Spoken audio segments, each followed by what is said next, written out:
talësim, është se të ka mora të tërë.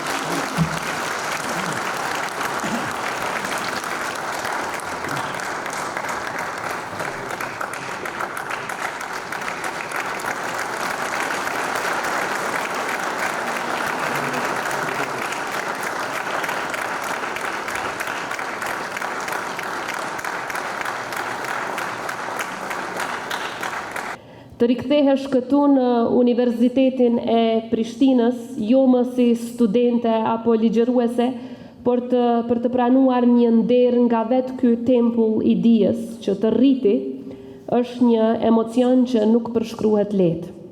Si studente mësova të ndërroj e pastaj si ligjëruese mësova se si të frymëzohem nga studentët e mi, ndërkaq si presidente çdo ditë veproj me përgjegjësi për realizimin e atyre ëndrave që lindën pikërisht këtu. Investimi në dije është investimi më fisnik, të cilin mund ta bëjë një shtet. E njëkohësisht është edhe investimi më i mençur, sepse nuk ka asnjë shtet që ka arritur zhvillim të qëndrueshëm ekonomik, pa i përqendruar investimet fillimisht në arsim.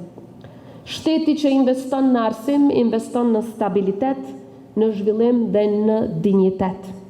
Universiteti i Prishtinës ka qenë dhe mbetet zemra akademike e shtetit tonë, themeli mbi të cilin së bashku e ndërtojmë të ardhmen. Çdo sukses individual i yni është një reflektim i suksesit të këtij institucioni që na mësoi të mendojmë lirshëm, të punojmë me përkushtim dhe mbi të gjitha të shërbejmë ndaj shtetit tonë me dinjitet. Prandaj sot e çdo ditë le ta vlerësojmë e gëzojmë këtë liri, duke punuar pa ndalur që Universiteti i Prishtinës të ngritet në piedestalet më të larta. Faleminderit nga zemra rektorit dhe gjithë Universitetit Prishtinës për këtë vlerësim të veçantë. Ky çmim është një kujtesë se rrënjët e çdo arritjeje fillojnë pikërisht në vendin ku për herë të parë kemi guxuar të ndrojmë, pavarësisht rreziqeve, dhe aty ku për herë të parë është ndezur drita e dijes. Ju faleminderit shumë.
Të nderuar pranishëm, me lejoni që flas përveç si kryeministër në detyrë dhe si student i këtij universiteti. E shoh veten si njëri i afërt dhe njëkohësisht i lidhur me të shkuarën e po ashtu të ardhmen e këtij universiteti. Që nga themelimi i universitetit nuk ka ngjarje që të mos e ketë zanafilën e vet apo në përmbajtjen e vet emrin e studentit. Universiteti u themelua për të pasur kuadra profesionale dhe baktës të vëzhgjimit. Ai shërbeu si mënyra më e lartë e protestës ndaj okupimit të studimit, duke treguar se dia, kur bëhet ndërgjegje, është gjithmonë akt lirie. Universiteti e ndan historinë tonë në dy kohë, Prishtina para dhe pas Universitetit të saj. Dhe po kështu fati i Kosovës është i pandarë nga fati i Universitetit të Prishtinës. Andaj u drejtohem rektorit dhe profesorëve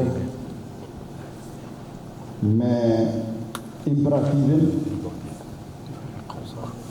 Universiteti Hasan Prishtina duhet të jetë domethënia më e madhe ndërkombëtare e jonë. Është detyrë ta bëjmë këtë universitet më të lartë në Rajon. Sepse asnjë universitet tjetër i rajonit nuk ka pasur një arsye të tillë të ekzistencës politike dhe publike si Universiteti Hasan Prishtina me qenien publike të Republikës sonë.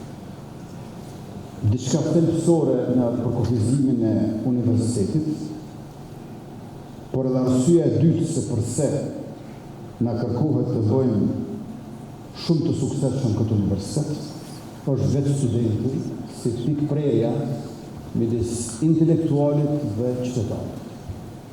Në historinë e Kosovës studenti është dëshmuar si subjekt. Në një student janë të gjitha të mundshmet, jo vetëm disiplinat, fushat, por edhe vetë të ardhmet e njerëzimit. Së treti është horizonti në të cilin po kuron universiteti kudo në botë. Filozofi Jean-François Lyotard para gati 5 dekadash paralajmëronte zbehjen e gradës politike të universitetit në shkollë të lartë, në institut e në politeknik. Reduktimi i politikës në teknik dhe i demokracisë në procedura ka sjellë në reduktimin e studentit në ofrues të ftohtë ekspertizë, disi eksportues të dijeve pa një farpeshe të autoktonisë. Le ta kujtojmë dallimin mes dijes dhe vetdijes.